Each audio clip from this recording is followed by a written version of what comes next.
ஸ்ரீமத் துளசி அம்மா திருவே கல்யாணி அம்மா வெள்ளிக்கிழமை தன்னில் விளங்குகின்ற மாதாவே, செவ்வாய்க்கிழமை செழிக்க வந்த செந்திருவே, தாயாரே உந்தன் தாளிணையில் நான் பணிந்தேன்.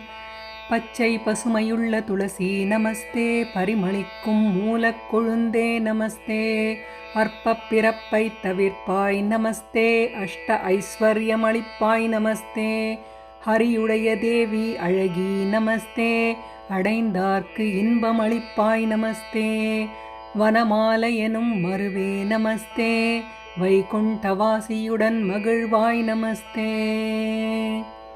அன்புடனே நல்ல அருந்துளசி கொண்டு வந்து மண்ணின் மேல் நட்டு மகிழ்ந்து நல்ல நீரூற்றி முற்றத்தில் தான் வளர்த்து முத்து போல கோலமிட்டு செங்கா